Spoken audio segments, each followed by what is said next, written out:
এরপরে আসো software delete. So software delete এইটা কিন্তু সফটওয়্যার আনইনস্টলের চেয়ে ভিন্ন একটা কনসেপ্ট। সো তোমাদের কাছে অনেক সময় মনে হয় সফটওয়্যার আনইনস্টল করা আর সফটওয়্যার ডিলিট করা বোধহয় একই জিনিস। না, সফটওয়্যার ডিলিট বলতে বোঝায় যে তুমি তোমার একদম ডিভাইস থেকে সম্পূর্ণভাবে ওই সফটওয়্যার রিলেটেড যত ইনফরমেশন আছে সব মুছে ফেলবা, এটা হচ্ছে সফটওয়্যার ডিলিট করা। আর সফটওয়্যার আনইনস্টল করার অর্থ যেটা বললাম, যে তোমার ফাইল সিস্টেম যেটা আছে, মানে যেইখান থেকে তুমি সফটওয়্যারটা ওপেন করো ওই ফাইল সিস্টেম থেকে তুমি সফটওয়্যারটা সরাই দিছো। কিন্তু এই জিনিসটা ভালো করে মাথায় ঢুকায় রাখো যে সফটওয়্যার আনইনস্টল করলেই কিন্তু সফটওয়্যারের সব ইনফরমেশন কম্পিউটার থেকে চলে যায় না, কিছু ইনফরমেশন থেকে যায়। কোথায় থাকে? রেজিস্ট্রি ফাইলে। ওই যে বলছিলাম রেজিস্ট্রি ফাইল নামে একটা তোমার অপারেটিং সিস্টেমের একটা পার্ট আছে। তো আমাদের এখানে এটাই বলা আছে, দেখো যে আনইনস্টল করলেও সফটওয়্যারের কিছু অংশ কোথায় থাকে? অপারেটিং সিস্টেমের রেজিস্ট্রি ফাইলে থেকে যায়। খুবই ইম্পর্টেন্ট একটা কথা। তো রেজিস্ট্রি ফাইলে এন্ট্রি করে যেরকম ঢুকতে হয়, ঠিক আছে, তো রেজিস্ট্রি ফাইলে তুমি যদি নামটা মুছে দিতে চাও তখন হচ্ছে আবার ওই যে সফটওয়্যার ডিলিট নামে আলাদা কাজ করতে হবে, ঠিক আছে। তো এই সফটওয়্যার ডিলিটের জন্য কোন ধাপগুলো ফলো করতে হয় এই জিনিসগুলো এখন তোমাদেরকে চলো প্র্যাকটিক্যালি দেখাই। সো আমরা যখন হচ্ছে তোমার কোনো একটা সফটওয়্যার ডিলিট করতে চাইবো তখন আমাদের যেই কাজটা করতে হবে সেটা হচ্ছে যে তোমাদের রেজিস্ট্রি এডিটর নামের সফটওয়্যারটা ওপেন করতে হবে। রেজিস্ট্রি এডিটর মানে যেখান থেকে আমরা রেজিস্ট্রিকে চেঞ্জ করতে পারি, registry. So registry editor open করার জন্য একটা কিবোর্ডের একটা শর্টকাট আছে। এটা ভালো করে শুনো, সবাই মনোযোগ দাও, ভালো করে মনোযোগ দাও, এখান থেকে কিন্তু কোশ্চেন হয়, তোমাদের কিন্তু এখান থেকে কোশ্চেন আসবে।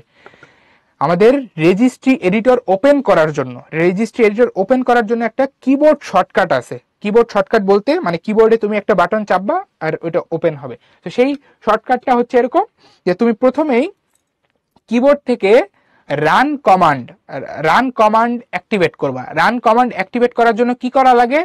রান কমান্ড অ্যাক্টিভেট করার জন্য কিবোর্ডে দুইটা বাটন একসাথে চাপা লাগে। কি কি? উইন্ডোজ এবং আর। আবার বলি, কি কি বাটন? উইন্ডোজ এবং আর বাটন। এই দুইটা বাটন যদি তুমি একসাথে চাপো তাহলে দেখো এই যে কি হয়, এই যে আমাদের সামনে রান কমান্ড ওপেন হয়ে যাবে। তো রান কমান্ডের ভেতরে তুমি হচ্ছে এই যে এই কথাটা লিখবা। আমি আরেকবার লিখি, রেজেডিট, ঠিক আছে, রেজেডিট। এইটা হচ্ছে আমাদের রেজিস্ট্রি এডিটরকে নির্দেশ করতেছে। এই রেজিস্ট্রি এডিটরকে নির্দেশ করতেছে। তো আমি যে রেজেডিট লিখে এখন যদি ওকে বাটনে চাপ দিই কি হবে জানো? আমাদের রেজিস্ট্রি এডিটর যেটা আছে সেটা ওপেন হবে। যে আমার কাছে পারমিশন চাচ্ছে, আমি পারমিশন দিয়ে দিলাম। এই দেখো আমাদের রেজিস্ট্রি এডিটর যেটা আছে সেটা হচ্ছে এখানে ওপেন হয়ে গেছে, ঠিক আছে, সেটা হচ্ছে এখানে ওপেন হয়ে গেছে। আমি এই বাকি জিনিসপত্র মুছে দিই। তো আমাদের এই রেজিস্ট্রি এডিটর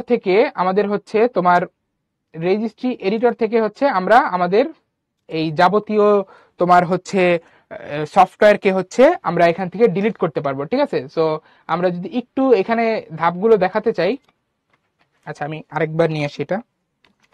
আমাদের এই যে আমি তোমাদের আরেকবার রিক্যাপ করতেছি, দেখো এই যে আমাদের প্রথমে হচ্ছে উইন্ডোজ প্লাস আর একসাথে চাপতে হবে।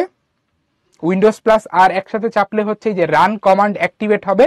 তো রান কমান্ড অ্যাক্টিভেট হইলে আমরা এই রান কমান্ডের ভেতরে এই যে রেজেডিট এই কথাটা দিব। এই কথাটা দিয়ে যদি আমরা ওকে দেই, ওকে দিলে হচ্ছে আমাদের যেই রেজিস্ট্রি এডিটর যেটা আছে সেটা হচ্ছে ওই যে ওপেন হয়ে যাবে, ঠিক আছে। রেজিস্ট্রি এডিটর ওপেন হয়ে গেলে এরপর হচ্ছে আমরা এখান থেকে আমাদের যেই সফটওয়্যারটা হচ্ছে ডিলিট করা দরকার সেই সফটওয়্যারটা এখান থেকে খুঁজে পাবো, ঠিক আছে, সফটওয়্যারটা খুঁজে পাবো। আচ্ছা, তো আমি যদি তোমাদেরকে একটু দেখানোর চেষ্টা করি যে আমাদের রেজিস্ট্রি এডিটরের ভেতরে কি কি জিনিস থাকে, একটু যদি তোমাদেরকে দেখানোর চেষ্টা করি, ঠিক আছে। তো আমাদের রেজিস্ট্রি এডিটরের ভেতর তোমার হচ্ছে আমি এটা ফুল স্ক্রিন করে ফেলি, তারপর হচ্ছে আমরা এটা দেখানোর চেষ্টা করব। এই যে রেজিস্ট্রি এডিটরের ভেতর তোমরা যদি খেয়াল করো এখানে হচ্ছে আমাদের এই যে দেখো আমাদের রেজিস্ট্রি এডিটরের ভেতরে অনেকগুলো ফাইল থাকে। তোমরা কি খেয়াল করতে পারতেছো? এই যে এইটা হচ্ছে রেজিস্ট্রি এডিটর সফটওয়্যারটা, এর মধ্যে এই যে এতগুলো ফাইল আছে। এই ফাইলগুলো তোমার কম্পিউটারের কিছু বিশেষ ইনফরমেশন স্টোর করে, ঠিক আছে, বিশেষ ইনফরমেশন স্টোর করে। কি কি? যেমন দেখো এই যে প্রথম যে ফাইলটা আছে h_key_classes_root, এটা হচ্ছে তোমার এই কম্পিউটারের একদম রুট লেভেলের কিছু জিনিসপত্র স্টোর করে। এর পরেরটা যেটা আছে h_key_current_user, এটা হচ্ছে তুমি যে ইউজার কম্পিউটারটা ইউজ করতেছো তোমার কিছু ইনফরমেশন এখানে স্টোর করা থাকে। এরপরে যেটা আছে দেখো h_key_local_machine, এইখানে হচ্ছে তোমার লোকাল মেশিন বলতে মানে তুমি যেই কম্পিউটারটা তোমার বাসায় বা ল্যাবে চালাচ্ছ ওইটাকে বলা হয় লোকাল মেশিন। সো লোকাল মেশিনের ভেতরে যা যা সফটওয়্যার আছে বা তোমার ইনফরমেশন আছে স্টোর করা, সেই জিনিসগুলোর সম্পর্কে তোমার এইখানে হচ্ছে ইনফরমেশন রাখা আছে, ঠিক আছে। সো আমাদের যেই সফটওয়্যারটা ডিলিট করতে হবে, আমি একটু দেখানোর চেষ্টা করতেছি যে যেই সফটওয়্যারটা ডিলিট করতে হবে ওই সফটওয়্যারটা আমরা খুঁজে পাবো এই যে এইখানে HKey_local_machine। তো এইটার ভেতরে এটাকে যদি আমি একটু এক্সপ্যান্ড করি, এই দেখো এই ফাইলের মধ্যে তুমি যে সফটওয়্যার নামের একটা ফাইল পাবা, খেয়াল করছো? এই যে এই HK_local_machine এর মধ্যে সফটওয়্যার, এই সফটওয়্যারের ভেতরে গেলে তুমি তোমার কম্পিউটারের ভেতরে থাকা সব সফটওয়্যার একসাথে দেখতে পাবা, ঠিক আছে, সিরিয়ালি। এই দেখো আমাদের কম্পিউটারে যত সফটওয়্যার আছে সবগুলোকে আমরা এখানে একসাথে সিরিয়ালি দেখতে পারতেছি, ঠিক আছে। এই যে এখানে ধরো এই যে মাইক্রোসফট আছে, এই যে মজিলা আছে, নোটপ্যাড প্লাস প্লাস আছে, তারপরে হচ্ছে তোমার উইন্ডোজ আছে, ঠিক আছে, ইন্টেল আছে। তো আমাদের এই ডিভাইসের মধ্যে যত সফটওয়্যার হচ্ছে রাখা আছে, ইনস্টল করা আছে, সব এইখানে একসাথে আসতেছে, ঠিক আছে। এখন আমরা যেই সফটওয়্যারটা ডিলিট করতে চাচ্ছি সেই সফটওয়্যারটাকে সিলেক্ট করব। এই যে ধরো আমি গুগলের সফটওয়্যারটা ডিলিট করতে চাই, তাহলে এই যে গুগলের উপর আমি মাউসের কার্সরটা রেখে রাইট বাটনটা ক্লিক করব মাউসের, তাহলে দেখো এখানে এই যে ডিলিটের একটা অপশন আসবে, খেয়াল করছো? এই দেখো ডিলিট, তাহলে এইখানে তুমি চাপ দিলে তোমার সফটওয়্যারটা কমপ্লিটলি ডিলিট হয়ে যাবে, ঠিক আছে। তাহলে আরেকবার দেখাই, এই যে সফটওয়্যারের ভেতরে গিয়ে তুমি হচ্ছে সব সফটওয়্যারকে একসাথে পাবা। এখান থেকে হচ্ছে তুমি যেই সফটওয়্যারটা ডিলিট করতে চাও সেই সফটওয়্যারের উপরে মাউসের কার্সর রেখে রাইট বাটন ক্লিক করবা, তারপর এই যে ডিলিট অপশনটা চলে আসবে, ঠিক আছে। এই হচ্ছে আমাদের রেজিস্ট্রি ফাইল থেকে ডিলিট করার অপশন, ডিলিট করার উপায়টা, ঠিক আছে। আমি ডিলিট করতেছি না কারণ প্রয়োজন নাই, তোমরা যেই সফটওয়্যার ডিলিট করার প্রয়োজন সেটা এইভাবে ডিলিট করতে পারবা, ঠিক আছে। আচ্ছা, এইখানে তোমাদের বইয়ে হচ্ছে কিছু এক্সট্রা ধাপ দেখানো আছে। যেমন এইখানে যেটা করা হয়েছে সেটা হচ্ছে যে শুরুতেই এই বইয়ে হচ্ছে এক্সট্রা কিছু কথাবার্তা আছে এরকম যে আমাদের সফটওয়্যার ডিলিট করার আগে আমরা হচ্ছে একটা টেম্পোরারি ফাইল বানায় নিব, ঠিক আছে, ঠিক আছে। ওই টেম্পোরারি ফাইলের ভিতরে আমরা হচ্ছে আমাদের এই যেই সফটওয়্যারটা ডিলিট করতে চাই ওটা হচ্ছে সেভ করে রাখবো, যেন আমাদের যদি পরবর্তীতে রিকভারি করার প্রয়োজন হয় আমরা যেন রিকভারি করতে পারি, মানে যদি ধরো যে ভুল হয়ে গেছে তাহলে আমরা যেন আবার রিকভারি করতে পারি। এই কারণে শুরুতে এই যে তোমার ফাইলটা সেভ করে নিতে হচ্ছে, তারপরে হচ্ছে তুমি এখানে ডিলিট করতেছো। তো ডিলিট করার একটা উপায় তো আমি দেখাইলাম, এই যে সফটওয়্যার ফাইলের ভেতর থেকে তুমি সফটওয়্যারটা খুঁজে বের করে ডিলিট করবা। আরেকটা উপায় হচ্ছে যে তুমি হচ্ছে এডিটের ভেতরে গিয়ে যে ফাইন্ড, দেখো এডিটের ভেতরে গিয়ে ফাইন্ড নামের একটা অপশন দেখতে পাচ্ছ। এই যে ফাইন্ডে ক্লিক করলে তুমি এইখানে একটা এরকম বক্স পাবা যেখানে তোমাকে এন্টার করতে বলতেছে যে তুমি কোন সফটওয়্যারটা খুঁজতে চাও। সো যেই সফটওয়্যারটা খুঁজতে চাও সেটার নাম এখানে দিয়ে তুমি ফাইন্ড নেক্সট দিবা, ওই সফটওয়্যারটা চলে আসবে, দ্যাটস ইট। তারপর ডিলিট করে দিবা। যেমন আমি ধরো এখানে একটা নাম দেই, এই যে গুগল দিলাম, গুগল দিয়ে এখন ধরো আমি ফাইন্ড নেক্সট দেই, তাহলে দেখো এই যে গুগল রিলেটেড, এই যে গুগল ক্রোমের যে রেজিস্ট্রি ফাইল ওটা চলে আসছে এখানে, এই দেখো গুগল ক্রোমের রেজিস্ট্রি ফাইল। এরপর তুমি এটা ডিলিট করে দিতে পারবা এইভাবে, এই যে তুমি মাউসের রাইট বাটন ক্লিক করবা, এই যে এরপর ডিলিট করে ফেলতে পারবা। তাহলে দুইভাবে ডিলিট করা যায়, ঠিক আছে। একটা হচ্ছে তুমি যে সফটওয়্যার থেকে ডিরেক্ট খুঁজে বের করে ডিলিট করতে পারো, আরেকটা হচ্ছে যে এডিট থেকে তুমি ফাইন্ড করে তারপর হচ্ছে এই যে ফাইন্ড নেক্সটে দিয়ে ওই ফাইলটাকে খুঁজে তারপর ডিলিট করবা, ঠিক আছে। তো এই হচ্ছে ডিলিট করার উপায়। তো আমাদের এই সফটওয়্যার ডিলিট থেকে কিছু ইম্পর্টেন্ট ইনফরমেশন আছে, এগুলো অনেক সময় পরীক্ষায় চলে আসে। সেটা হচ্ছে এই যে আমাদের রান কমান্ড চালু করার জন্য যে কিবোর্ড শর্টকাট, এটা কিন্তু অনেক ইম্পর্টেন্ট। সেটা কি ছিল? সেটা ছিল হচ্ছে যে উইন্ডোজ প্লাস আর, এই দুইটা জিনিস একসাথে চাপতে হইতো। এরপর রেজিস্ট্রি ফাইল খোলার জন্য আমাদের কি লিখতে হয়েছে বলো তো? রেজিস্ট্রি ফাইল খোলার জন্য আমাদের লিখতে হয়েছে রেজেডিট, তোমাদের আশা করি মনে আছে। এরপর হচ্ছে আমাদের এই যে এখানে আরেকটা জিনিস বলা আছে, সেটা হচ্ছে যে আমাদের এই তোমার হচ্ছে যেই হার্ড ডিস্ক আছে ওই হার্ড ডিস্কে হচ্ছে আমরা কতগুলো ড্রাইভে ভাগ করি, C drive, D drive, E drive, ঠিক আছে। এখন আমাদের অপারেটিং সফটওয়্যার যেটা থাকে সেটা কিন্তু সি ড্রাইভের ভেতরে থাকে, ঠিক আছে। আমাদের অপারেটিং সিস্টেম হচ্ছে সি ড্রাইভের ভেতরে থাকে। তোমাদেরকে একটু দেখাই, আমি এটা ক্লোজ করে দিচ্ছি। এই দেখো আমি একটু আমাদের ফাইল সিস্টেমে যাচ্ছি, এই যে ফাইল সিস্টেমের আমাদের এইখানে দুইটা পার্টিশন আছে, একটা হচ্ছে সি ড্রাইভ আর একটা হচ্ছে যে ডি ড্রাইভ, ঠিক আছে। আমাদের যে হার্ড ডিস্ক, সেই হার্ড ডিস্ক হচ্ছে টোটাল 500 জিবি। এই 500 জিবি কে দেখো দুই ভাগ করে ফেলা হয়েছে, এই যে একটা হচ্ছে সি ড্রাইভে আর একটা হচ্ছে ডি ড্রাইভে, ঠিক আছে। এখন আমাদের এই সি ড্রাইভ যেটা আছে সেটার ভেতরে যদি আমরা ঢুকি, তাহলে তুমি দেখতে পাবা এই যে দেখো সি ড্রাইভের ভেতরে কি, এই যে উইন্ডোজ ফাইল, অর্থাৎ আমাদের অপারেটিং সিস্টেমের ফাইলটা কোথায় আছে, সি ড্রাইভের ভেতরে আছে, ঠিক আছে। সো আমাদের সফটওয়্যার ডিলিট করার সময় আমাদের ওই যে টেম্পোরারি ভাবে আমরা একটা ফাইল বানাই, ঠিক আছে, যেন পরবর্তীতে রিকভারি করতে পারি, ঠিক আছে, ওই টেম্পোরারি ফাইলটা আমরা সবসময় সি ড্রাইভের ভেতরে রাখবো, ঠিক আছে। ওকে, তো এই ছিল আমাদের সফটওয়্যার ডিলিটের ধাপগুলো। তো তোমাদের জন্য কিছু কুইজ আছে, তো আমি 3 নম্বর কুইজটা লঞ্চ করে দিচ্ছি, তোমরা সবাই কোশ্চেনটা পড়ে অ্যান্সারটা সাবমিট করো।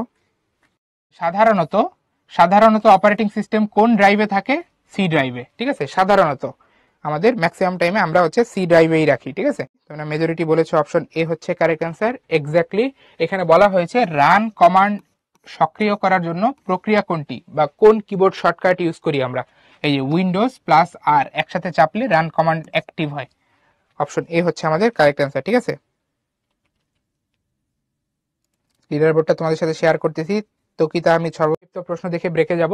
তো এখানে দেখো এই যে সংক্ষিপ্ত প্রশ্ন হচ্ছে আমাদের নতুন কারিকুলামের সংযোজন, তো আমাদের এই কারণে কিন্তু বইটা ভালোভাবে পড়তে হবে, ঠিক আছে।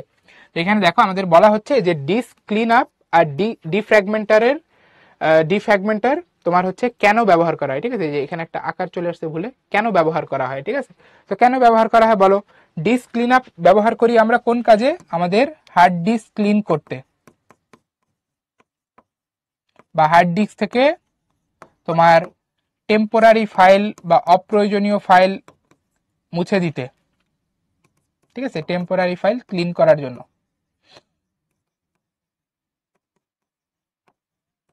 আর আমাদের ডিফ্র্যাগমেন্টার কেন ইউজ করা হয়, ডিফ্র্যাগমেন্টার এটা দেখছো তোমরা যে ডিফ্র্যাগমেন্টার হচ্ছে আমাদের ফাইলগুলোকে অ্যারেঞ্জ করে, ঠিক আছে, ফাইলগুলোকে সাজিয়ে দেয়। ওকে, তো এটা হচ্ছে এদের ব্যবহার করার পেছনে কারণ, ঠিক আছে। এরপর হচ্ছে আমাদের নেক্সট যেটা, সেটা হচ্ছে যে সফটওয়্যার আনইনস্টল করার প্রয়োজনীয়তা লিখো। এই যে সফটওয়্যার আনইনস্টল কেন করি, খুবই অবভিয়াস কথা যে অপ্রয়োজনীয় সফটওয়্যার তুমি যদি হচ্ছে তোমার অপ্রয়োজনীয় সফটওয়্যার যদি তুমি তোমার ফাইল সিস্টেম থেকে সরাতে চাও, ঠিক আছে, অপ্রয়োজনীয় সফটওয়্যার সরানোর জন্য আমরা হচ্ছে আনইনস্টল করে দেই। এরপর বলছে সফটওয়্যার আনইনস্টল করার পরও ডিলিট করা কেন জরুরি, কেন জরুরি বলতো। ওই যে আমাদের সফটওয়্যারের কিছু ফাইল বা সফটওয়্যারের কিছু অংশ রেজিস্ট্রি ফাইলে থেকে যায়, সফটওয়্যারের কিছু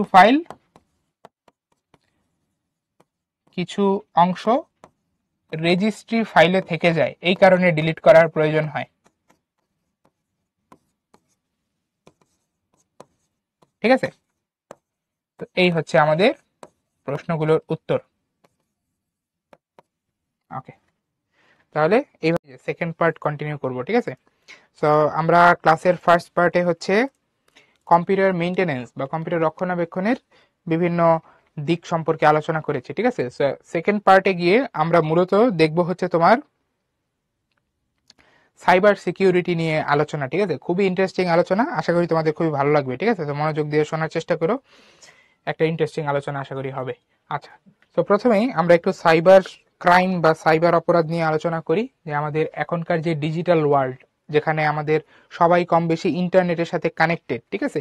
তো এই ডিজিটাল ওয়ার্ল্ডে আমরা যেসব তোমার হচ্ছে ইল্লিগাল কাজ করে থাকি, ঠিক আছে, এগুলো কিন্তু সাইবার অপরাধ হিসেবে তোমার বিবেচিত হয়, ঠিক আছে। যেমন ধরো যে তুমি কাউকে আননেসেসারি মেসেজ বারবার দিচ্ছ আর শেষ নাই, দিয়েই যাচ্ছ, তাহলে এটাতে কি হবে, তুমি তাকে ডিস্টার্ব করতেছো, তাই না।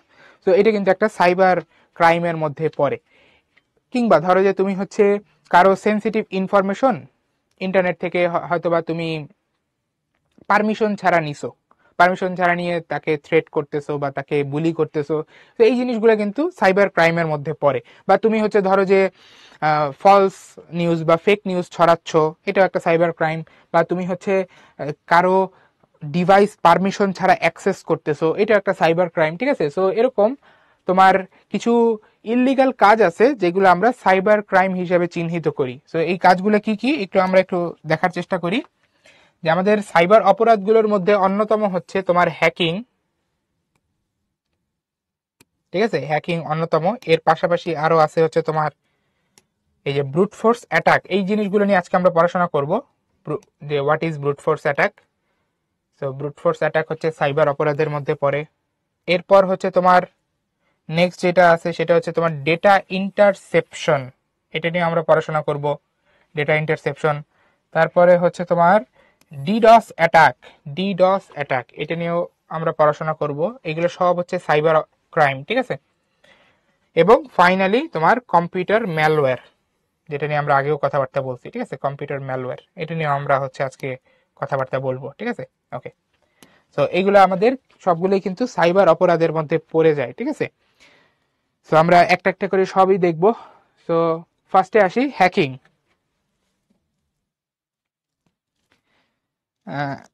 তো কি জিজ্ঞাসা করেছো যে আমি কোনোটা করেছি কিনা? না, ওইভাবে এগুলোর মধ্যে কোনোটাই করা হয় নাই, ঠিক আছে। তো হ্যাকিং এর আইডিয়াটা এরকম যে তুমি যদি অন্য কারো কম্পিউটারে বা ওয়েবসাইটে তুমি যদি অনুমতি ছাড়া প্রবেশ করো, অনুমতি ছাড়া যদি অন্য কারো সিস্টেমে তুমি প্রবেশ করো, ঠিক আছে, তাহলে এই বিষয়টাকে বলা হয় হচ্ছে তোমার হ্যাকিং। এই বিষয়টাকে বলা হয় হ্যাকিং, ঠিক আছে।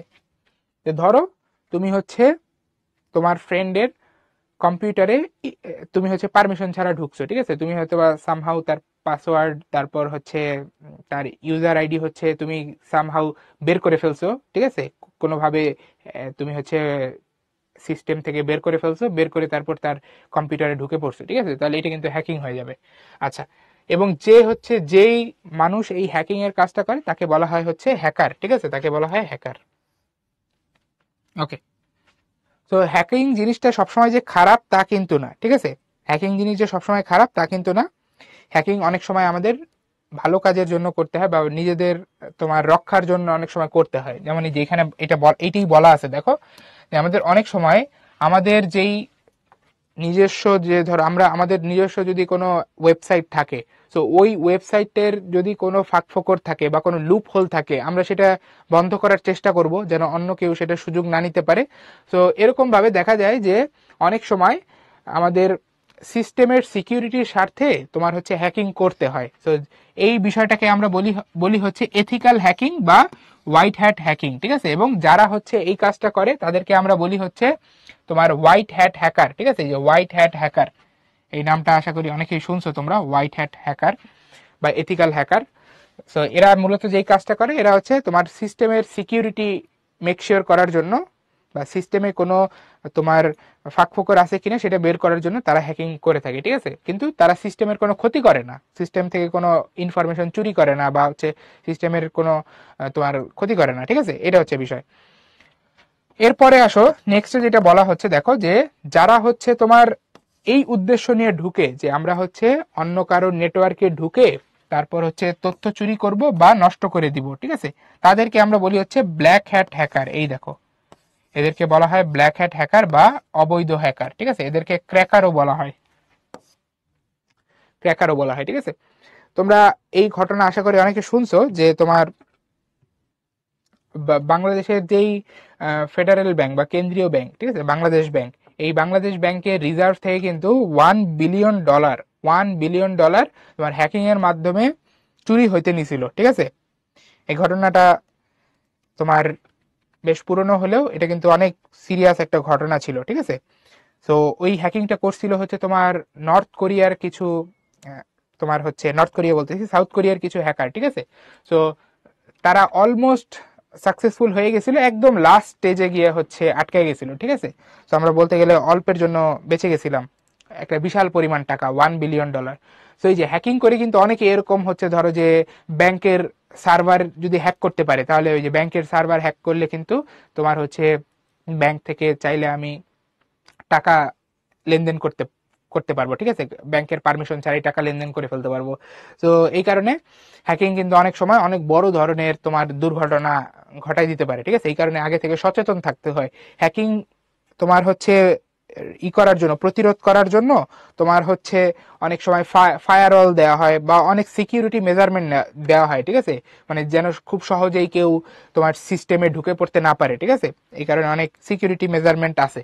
যাই হোক, সো হ্যাকার যদি একবার তোমার ডিভাইস হ্যাক করে ফেলতে পারে, মানে বা হ্যাকার যদি কোনোভাবে তোমার ডিভাইসের কন্ট্রোল নিয়ে ফেলতে পারে, ঠিক আছে, তাহলে যেটা করতে পারবে সে তোমার ডিভাইসে যে কোনো চেঞ্জ আনতে পারবে বা তোমার ডিভাইস দিয়ে যে কোনো ইনফরমেশন সে অ্যাক্সেস করতে পারবে, ঠিক আছে। এই যে এইটাই বলা আছে এখানে লাস্টে, যে হ্যাকার চাইলে তোমার ডিভাইসে যে কোনো চেঞ্জ করতে পারে, ঠিক আছে। তাহলে হ্যাকিং কিন্তু দুই ধরনের, একটা হচ্ছে ভালো কাজের উদ্দেশ্যে হ্যাকিং বা আমাদের সিস্টেমের তোমার সিকিউরিটির স্বার্থে হ্যাকিং, আরেকটা হচ্ছে যে তোমার অসৎ উদ্দেশ্যে হ্যাকিং, মানে সিস্টেমের তথ্য চুরি করা বা সিস্টেমের তথ্যর তোমার ক্ষতি করার উদ্দেশ্যে হ্যাকিং, ঠিক আছে।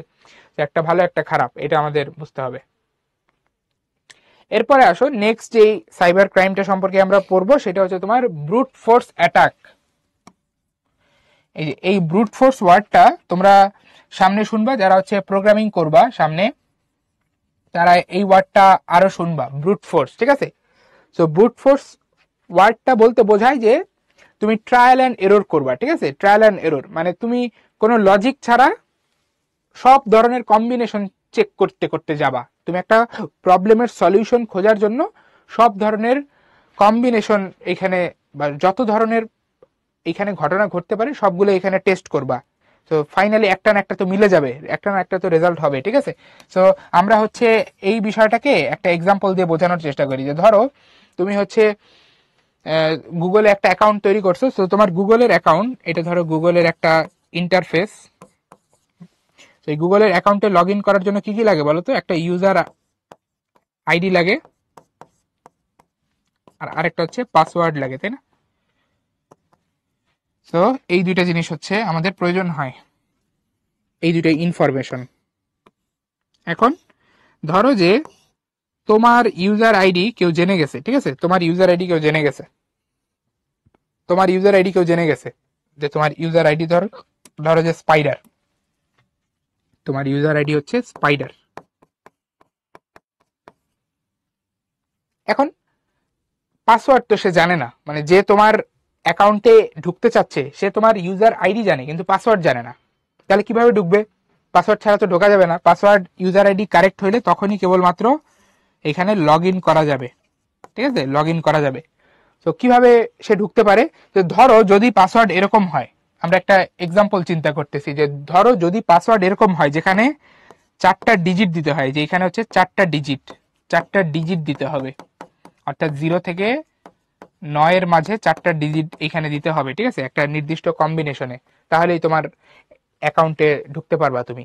এখন যে হচ্ছে তোমার অ্যাকাউন্টে তোমার পারমিশন ছাড়া ঢুকতে চাচ্ছে, সে তো জানে না পাসওয়ার্ডটা কি, কিন্তু সে চাইলে গেস করতে পারে। কিভাবে গেস করতে পারে?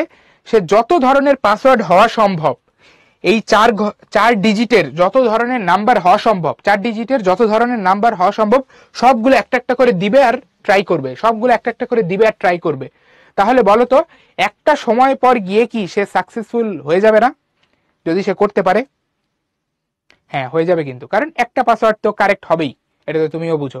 তো একটা সময় গিয়ে কিন্তু সে সাকসেসফুল হয়ে যাবে, ঠিক আছে। তখন কিন্তু সে আমাদের অ্যাকাউন্টে আমাদের পারমিশন ছাড়া ঢুকে পড়লো, আনঅথরাইজড অ্যাক্সেস সে করে ফেলবে, ঠিক আছে। সো এটা আমাদের জন্য কিন্তু একটা তোমার ভয়ের কারণ। তো এই যে যে অ্যাটাকটা, এই অ্যাটাকটাকে আমরা বলি হচ্ছে ব্রুট ফোর্স অ্যাটাক, অর্থাৎ বারবার ট্রায়াল অ্যান্ড এররের মধ্যে দেওয়া যাওয়া, অল পসিবল কম্বিনেশন চেক করা, ঠিক আছে। অল পসিবল কম্বিনেশন চেক করার মাধ্যমে আমরা হচ্ছে কারো অ্যাকাউন্টে চাইলে আনঅথরাইজড অ্যাক্সেস মানে পারমিশন ছাড়া ঢুকে পড়তে পারি, ঠিক আছে। এই যে দেখো এটি বলা আছে এখানে যে ব্রুট ফোর্স অ্যাটাক হচ্ছে ট্রায়াল অ্যান্ড এররের উপর নির্ভর করে। ওকে, এখন এইখানে কয়েকটা বিষয় নিয়ে আলোচনা করব, খুবই ইন্টারেস্টিং। দেখো যে আমাদের ব্রুট ফোর্স অ্যাটাক যারা করে তারা কিভাবে করার চেষ্টা করে, মানে মানুষ হিসাবে আমরা যদি এরকম একটা একটা করে পাসওয়ার্ড দিতে যাই আমাদের তো অনেক সময় লেগে যাবে। সো আমরা মানুষ হিসাবে এইভাবে একটা একটা করে পাসওয়ার্ড দিই না। যারা ব্রুট ফোর্স অ্যাটাক করার চেষ্টা করে তারা হচ্ছে একটা কম্পিউটার টুল ইউজ করে, কম্পিউটার টুল বা বট ইউজ করে, যেই কম্পিউটার টুল বা বট হচ্ছে এই সব ধরনের পাসওয়ার্ডের কম্বিনেশনগুলো একটা একটা করে দিয়ে ঢোকার চেষ্টা করে, ঠিক আছে। এখন আমরা কিভাবে এটাকে ব্লক করতে পারি বা এটা থেকে কিভাবে আমরা বাঁচতে পারি, এই ব্রুট ফোর্স অ্যাটাক থেকে। এটার বাঁচার জন্য এখন খুব সহজ মেথড আছে, সব জায়গায় এই জিনিসটা আছে, তোমরা ওইটা আশা করি দেখছো। সেটা যেটা করে সেটা হচ্ছে এরকম যে 2-3 বারের বেশি তুমি যদি ভুল পাসওয়ার্ড দিয়ে দাও তাহলে তোমাকে একটা নির্দিষ্ট সময়ের জন্য ব্লক করে দেয়। এটা খেয়াল করছো না? এটা তো তোমাদের মোবাইলে যখন তোমরা লগ ইন করার চেষ্টা করো তখনই খেয়াল করছো যে তুমি 2-3 বারের বেশি ভুল প্যাটার্ন বা পাসওয়ার্ড দিলে তোমাকে ব্লক করে দেয় একটা নির্দিষ্ট সময়ের জন্য, ঠিক আছে? তাহলে এইভাবে কিন্তু ব্রুট ফোর্স অ্যাটাক কি করা যায়, প্রিভেন্ট করা যায়। তুমি যদি একটা নির্দিষ্ট সময় পর ব্লক করে দাও তারপর হচ্ছে সে ওই সময়ের জন্য আর করতে পারবে না। এরপর যদি সে আবারও ভুল পাসওয়ার্ড দিতে থাকে তখন দেখা যাবে আরো বেশি সময়ের জন্য ব্লক করবে। প্রথমে দরকার দেখা গেছে 20 মিনিটের জন্য ব্লক করছে, তারপর 1 ঘন্টা, এইভাবে বাড়তে থাকে, বুঝছো? পেনাল্টিটা বাড়তে থাকে। তো এইভাবে চাইলে ব্রুট ফোর্স অ্যাটাককে আমরা প্রিভেন্ট করতে পারি। তো সবাই কি ব্রুট ফোর্স অ্যাটাক বুঝছো? ট্রায়াল অ্যান্ড এররের মাধ্যমে তোমার অ্যাকাউন্টে আনঅথরাইজড অ্যাক্সেস নেওয়া, এটাই হচ্ছে ব্রুট ফোর্স অ্যাটাক, ঠিক আছে? এই যে অনুমানের উপর নির্ভর করে, এটি বলার চেষ্টা করছি আমি। ওকে, তো আমরা আশা করি সবাই ব্রুট ফোর্স অ্যাটাকটা বুঝতে পারছি, খুবই ইন্টারেস্টিং একটা জিনিস।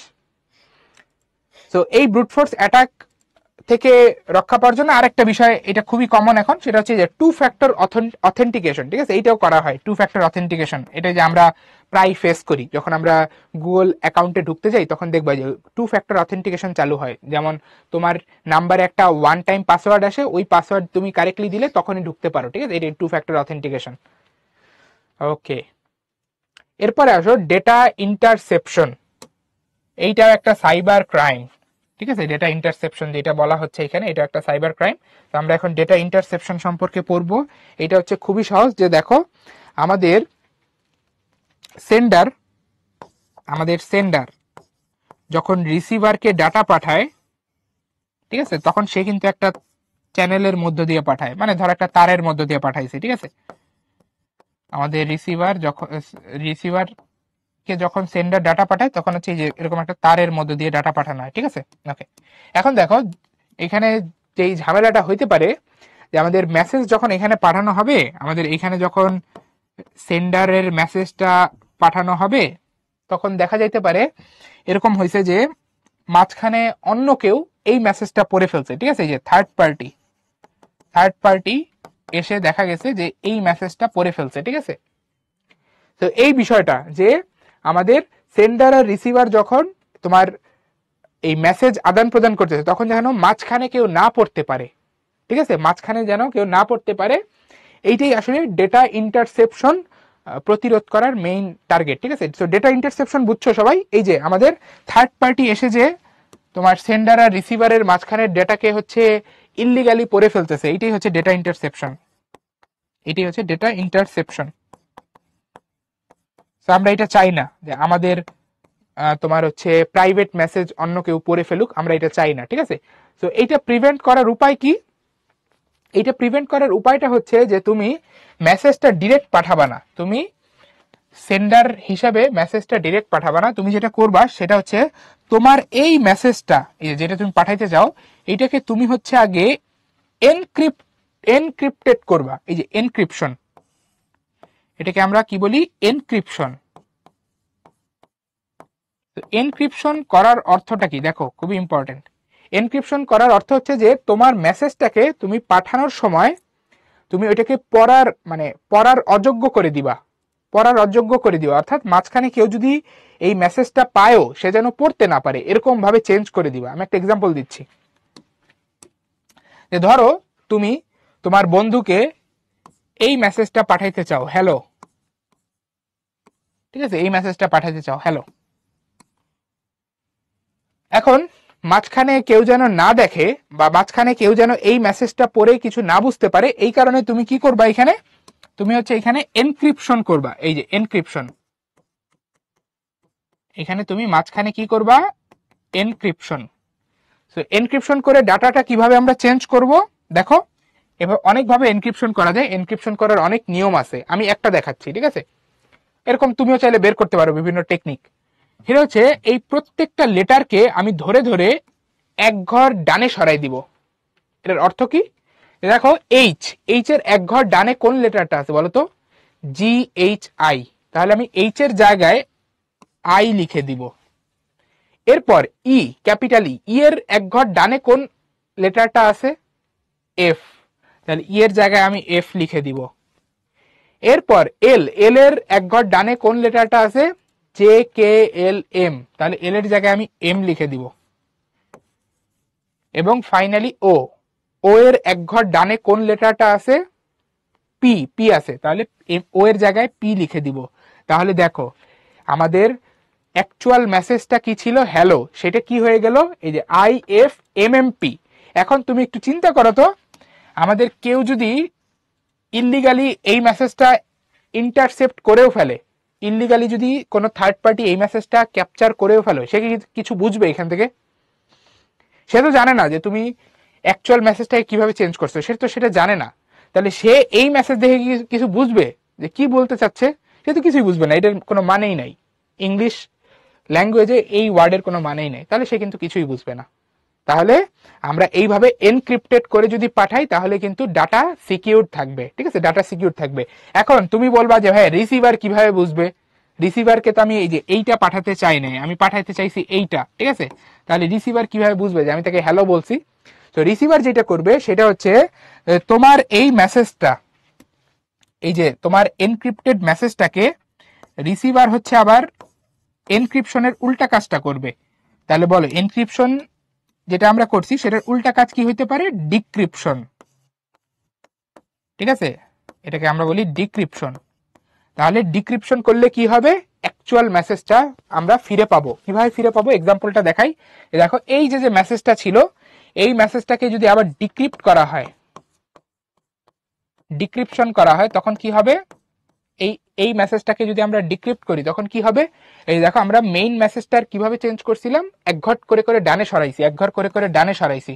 তাহলে এই মেসেজটাকে কিভাবে আমরা আগের মেসেজে ফিরে পাবো? এই যে রিসিভার যেটা করবে সে হচ্ছে এক ঘর করে করে প্রত্যেকটা অক্ষরকে বামে সরাবে, ঠিক আছে? এই জিনিসটা শুধুমাত্র সেন্ডার আর রিসিভারই জানে, মাঝখানে কেউ জানে না যে মেসেজকে কি করতে হয়, কিভাবে চেঞ্জ করতে হয়। তাহলে রিসিভার ফাইনালি এই মেসেজটা থেকে এই যে হ্যালো মেসেজটা কিন্তু পেয়ে যাবে, ঠিক আছে? সে পেয়ে যাবে ফাইনালি হ্যালো।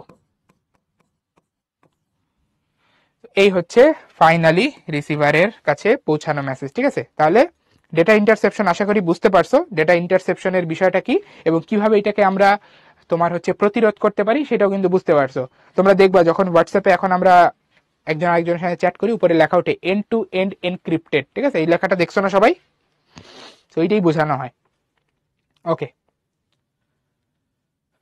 ঠিক আছে। এরপরে যেটা আসতেছে ভাই সেটা হচ্ছে আমাদের এই যে ডিডস অ্যাটাক। এটাও খুব ইন্টারেস্টিং, আমাদের ডিডস অ্যাটাক। এটার ইংলিশ টার্মটা দেখো, এখানে বলা হচ্ছে যে ডিস্ট্রিবিউটেড ডিনায়াল অফ সার্ভিস। এটা খুবই কমন, তোমরাও ফেস করছো, ঠিক আছে? তো ডিডস অ্যাটাকটা এরকম যে দেখো আমরা অনেক সময় এরকম হয় না যে যখন তোমার পাবলিক পরীক্ষার কোনো রেজাল্ট দেয় তখন আমরা সবাই কি করি? একসাথে যখন রেজাল্ট পাবলিশ হয় তখন একসাথে রেজাল্ট দেখার চেষ্টা করি। এর ফলে কি হয় বলতো? আমরা কি ফেস করছি? যে সবাই যখন একসাথে রেজাল্ট দেখার চেষ্টা করি তখন হচ্ছে যেটা হয় যে আমাদের পুরো সার্ভার হচ্ছে ডাউন হয়ে যায়, আমরা কেউই আর ঢুকতে পারি না, ঠিক আছে? এরকম হয় না? ডিডাসই বলবো।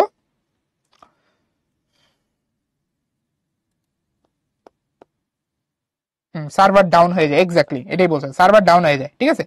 সার্ভার ডাউন হয়ে যায় বা আউট অফ সার্ভিস হয়ে যায়। সো এই বিষয়টাই অনেকটা ডিডস অ্যাটাকের মতো।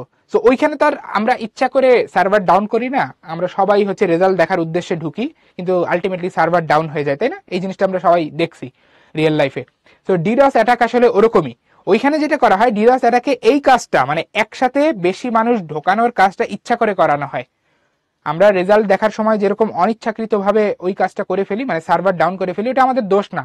দেখা যায় যে বাংলাদেশ সরকার হচ্ছে এমন দুর্বল সার্ভার রাখে যে সবাই একসাথে ঢুকলে ডাউন হয়ে যায়, এখানে তো আমাদের কিছু করার নাই। কিন্তু তোমার যারা হচ্ছে ডিডস অ্যাটাক করে তারা এটা জেনে বুঝেই করে যে আমি যেই সফটওয়্যারটা বা যেই তোমার সার্ভারটাকে ডাউন করতে যাচ্ছি, ধরো কেউ একজন এই যে ফুড পান্ডার ওয়েবসাইট আছে না, আমরা সবাই তো চিনি ফুড পান্ডা কি করে, এখানে খাবার ডেলিভারি করা হয় না, খাবার ডেলিভারি করা হয়। তো আমি যদি চাই যে ধরো ফুড পান্ডার যে সার্ভারটা আছে বা সাইটটা আছে ওইটাকে আমি আজকে ডাউন করে দিব, কি করতে পারি? আমরা যেটা করতে পারি যে আমরা একসাথে এত বেশি মানুষ, ধরো একসাথে 1,00,000 মানুষ যদি ফুড পান্ডার সার্ভারে ঢোকার চেষ্টা করে বা খাবার অর্ডার করার চেষ্টা করে, তখন যে ঝামেলাটা হবে যে এই সার্ভার এতগুলা রিকোয়েস্ট একসাথে হ্যান্ডেল করতে পারবে না। এই যে একটা বিশাল রিকোয়েস্ট, তার কাছে একটা বিশাল রিকোয়েস্ট আসতেছে, ঠিক আছে, কিন্তু সে এত বড় রিকোয়েস্ট বা এতগুলো রিকোয়েস্ট একসাথে সে হচ্ছে রেসপন্স করতে পারবে না, তার সেই সক্ষমতা নাই, ঠিক আছে। তখন যেই ঘটনাটা ঘটবে, ঠিক আছে, তখন যেই ঘটনাটা ঘটবে, এই যে সার্ভার হচ্ছে আউট অফ সার্ভিস হয়ে যাবে বা ডাউন হয়ে যাবে, ঠিক আছে। এই জিনিসটা আমরা সবাই ফেস করেছি। তো এই ঘটনাটাই হচ্ছে আমাদের ডিডস অ্যাটাক, ঠিক আছে। তো ডিডস অ্যাটাক করে যেই কাজটা করা যায় সেটা হচ্ছে সার্ভার ডাউন করে দেওয়া যায়, ঠিক আছে। এটা খুবই কমন, এটা প্রিভেন্ট করার উপায় আছে। উপায় কিরকম, যে যখন আমরা দেখব যে একই ডিভাইস থেকে বারবার রিকোয়েস্ট পাঠানো হচ্ছে, আমরা ওই ডিভাইসকে ব্লক করে দিব। কি বলছি, আমরা যখন দেখতে পাবো যে একই ডিভাইস থেকে বারবার রিকোয়েস্ট পাঠানো হচ্ছে, আমরা ওই ডিভাইসকে ব্লক করে দিব, ঠিক আছে, যেন এই যে ডিডস অ্যাটাক করতে না পারে, ঠিক আছে। তো দেখো এই যে ডিডস অ্যাটাক সম্পর্কে এটাই বলা আছে যে ডিডস অ্যাটাকে আমাদের একাধিক কম্পিউটার বা ডিভাইস কোনো ওয়েবসাইটে বা অনলাইন সেবাকে প্রচুর পরিমাণ ট্রাফিকের সাথে সে হচ্ছে ভাসায় দেয়, ঠিক আছে। তো এই কারণে হচ্ছে আমাদের সার্ভার ধীরগতির হয়ে যায় বা ক্র্যাশ করে। তো এটাই হচ্ছে আমাদের ডিডস অ্যাটাক। ওকে, তো সবাই বুঝছো না ডিডস অ্যাটাক? এবং ফাইনালি আমাদের এই যে ম্যালওয়্যার নিয়ে কিছু কথাবার্তা বলা হয়েছে। ম্যালওয়্যার নিয়ে আমরা আগেও কথাবার্তা বলছি। ম্যালওয়্যার হচ্ছে ক্ষতিকারক সফটওয়্যার, যেটা আমাদের কম্পিউটারে আমাদের অজান্তে ঢুকে আমাদের তথ্য হচ্ছে নষ্ট করে, ঠিক আছে। তো কিছু ম্যালওয়্যারের কথা এখানে বলা আছে, এগুলো একটু তোমাদের জেনে রাখতে হবে। Computer virus, worm, Trojan horse, spyware, ransomware, adware, তারপরে রুটকিট, স্প্যামিং, এই সবগুলো হচ্ছে আমাদের বিভিন্ন ধরনের ম্যালওয়্যার, ঠিক আছে। আচ্ছা, স্পাইওয়্যারের বিষয়ে তোমাদের একটু কথা বলি। স্পাইওয়্যার সম্পর্কে তোমরা হয়তো বা অনেকে এখন অনেক নিউজ পড়ো। স্পাইওয়্যার হচ্ছে আড়ি পাতার একটা তোমার উপায় বা আড়ি পাতার একটা কৌশল, ঠিক আছে, যে তোমার ডিভাইসে আমি যদি স্পাইওয়্যার ঢুকাই দিতে পারি, ঠিক আছে, তাহলে আমি দেখতে পারবো যে তুমি কার সাথে কথা বলতেছো, কি কথা বলতেছো, ঠিক আছে। তো আড়ি পাতার জন্য হচ্ছে স্পাইওয়্যার ইউজ করা হয়। হ্যাঁ, গুপ্তচর, এক্স্যাক্টলি, রাবেয়া যেটা বলছো এক্স্যাক্টলি, গুপ্তচর বৃত্তির কাজে ইউজ করা হয়, ঠিক আছে। তো এই ম্যালওয়্যার, যেটা ম্যালওয়্যারেরই এগুলো হচ্ছে তোমার উদাহরণ। তো ম্যালওয়্যার হচ্ছে যে ম্যালিশিয়াস সফটওয়্যারের তোমার সংক্ষিপ্ত রূপ। ম্যালিশিয়াস সফটওয়্যার অর্থাৎ ক্ষতিকারক সফটওয়্যার। আচ্ছা, ফাইনালি সাইবার বুলিং। তো সাইবার বুলিং হচ্ছে এমন একটা অপরাধ যেখানে হচ্ছে আমরা কম্পিউটার ইউজ করে বা হচ্ছে ডিজিটাল ডিভাইস ইউজ করে অপরের ক্ষতি করি, ঠিক আছে, অপরের ক্ষতি করি। সেটা বিভিন্নভাবে করতে পারি। ধরো ওই যে আমি হচ্ছে কারো সেন্সিটিভ ইনফরমেশন চুরি করে তাকে থ্রেট করতেছি, বা আমি হচ্ছে কাউকে বিরক্ত করতেছি, একই মেসেজ বারবার দিচ্ছি, স্প্যামিং করতেছি, এই সবগুলো জিনিস হচ্ছে সাইবার বুলিং এর মধ্যে পড়ে, ঠিক আছে। তো আমরা সাইবার বুলিং থেকে বিরত থাকার চেষ্টা করব, ঠিক আছে। Finally fake news. তো ফেক নিউজের আইডিয়াটা তোমরা সবাই জানো, এবং এটা কত বেশি ভয়ানক হইতে পারে এটাও তোমরা সবাই জানো, যে ফেক নিউজের মাধ্যমে কত গুজব ছড়ানো যায়, তাই না? তো এই জিনিসটা কিন্তু আমাদের সব সময় সতর্ক থাকতে হবে, যে কোনো একটা নিউজ পাইলে ওইটা প্রথমে যাচাই করতে হবে যে অ্যাকচুয়ালি এটা ট্রু কিনা, ঠিক আছে, ঠিক আছে। তো এটা আমাদের যাচাই করতে হবে। ধরো আমি যদি আজকে তোমাকে বলে দিই যে আমি হচ্ছে যে মঙ্গল গ্রহ থেকে তোমাদের ক্লাসটা নিচ্ছি, ঠিক আছে, আমি ইলন মাস্কের সাথে মঙ্গল গ্রহে আসছি, তারপর তোমাদের ক্লাস নিচ্ছি, তো তুমি কি এটা দেখা মাত্র বিশ্বাস করে দিবা? না, বিশ্বাস করবা না, তুমি এটা যাচাই করবা না, তাই না, যে অ্যাকচুয়ালি যে এখানে আমি যে ক্লাস নিচ্ছি এটা আসলে কি মঙ্গল গ্রহ কিনা, এটা যাচাই করতে হবে। সো একটা মুখের কথা বিশ্বাস করা যাবে না। এখন ফেসবুকের কারণে এটা কিন্তু আরো বেশি তাড়াতাড়ি ছড়ায় যায় ফেক নিউজ, ঠিক আছে।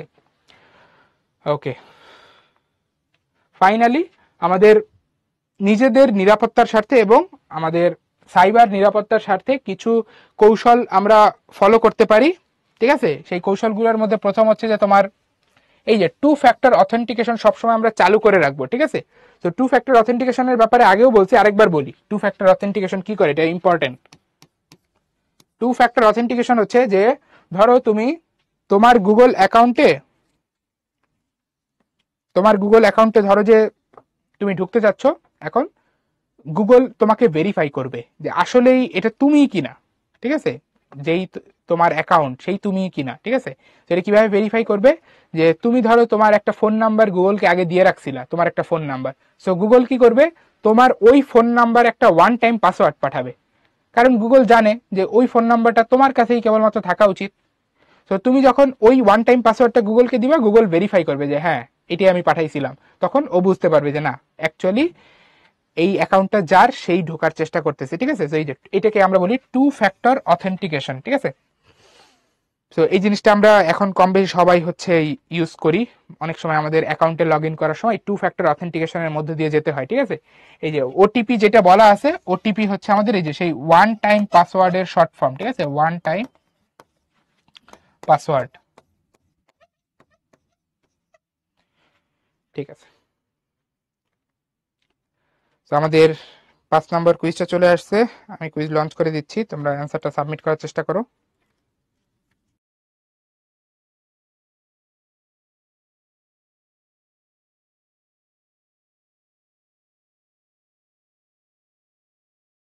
যে কোশ্চেনটা ছিল সেখানে বলা হচ্ছে যে হোয়াইট হ্যাট হ্যাকার কারা, ঠিক আছে।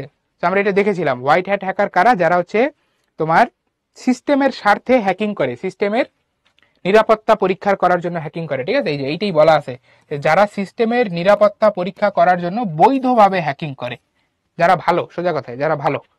সো অপশন বি হচ্ছে আমাদের কারেক্ট অ্যান্সার। কোনো কম্পিউটার নেটওয়ার্কে প্রবেশ করাকে কি বলা হয়, কি বলা হবে বলো? হ্যাকিং, তাই না?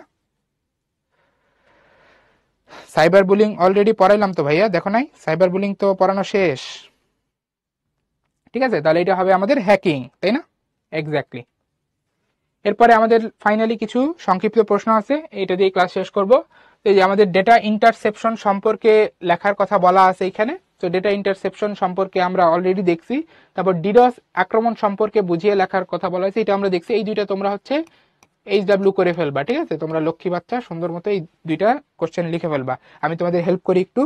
এই যে ডেটা ইন্টারসেপশন কি ছিল একটু মনে করাই দেই। ওই যে সেন্ডার যখন রিসিভারকে ডেটা পাঠায়, তখন মাঝখান থেকে কেউ যদি সেই ডেটা তোমার অ্যাক্সেস করে ফেলে, তখন সেটা হয় ডেটা ইন্টারসেপশন। আর ডিডস আক্রমণ কি? ডিডস আক্রমণ হচ্ছে যে একটু আগে যেটা MCQ তো দেখলা, ঠিক আছে, যে আমাদের অতিরিক্ত মাত্রায় যদি কোনো একটা রিকোয়েস্ট যায় সার্ভারে, তখন ওইটাকে আমরা বলি হচ্ছে DDoS attack. Finally two factor authentication, এটা হচ্ছে আমরা দেখছি যে আমাদের কোনো একজন ইউজারকে ভেরিফাই করার একটা উপায়, ঠিক আছে। ভেরিফাই মানে অ্যাকচুয়ালি ভ্যালিড ইউজার ঢুকতেছে কিনা, ঠিক আছে। ভেরিফাই করার একটা উপায় যে ভ্যালিড ইউজার কি এখানে লগ ইন করার ট্রাই করতেছে কিনা, সেটা চেক করার একটা উপায় টু ফ্যাক্টর অথেন্টিকেশন। কিভাবে করি আমরা? তোমার হচ্ছে এই যে এটার উপায়টা হচ্ছে যে আমাদের ওয়ান টাইম পাসওয়ার্ড বা ওটিপি সেন্ড করা হয়, ঠিক আছে। ওটিপি সেন্ড করা হয় এবং সেটা চেক করা হয়, ওটিপি চেক করা হয়। এছাড়া যে মেইলে কোড পাঠানো হয়, অনেকভাবে করা হয়, ঠিক আছে।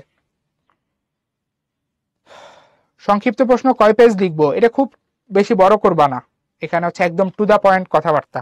সংক্ষিপ্ত প্রশ্ন আমাদের খুব বেশি বর্ণনামূলক ভাবে লেখা যাবে না, to the point, to the point, ঠিক আছে। তাহলে আমাদের আজকের ক্লাস এই পর্যন্তই। তোমাদের যদি হচ্ছে কোনো কোশ্চেন থাকে তোমরা আমাকে করে ফেলো, আদারওয়াইজ ক্লাসটা শেষ করে দিব।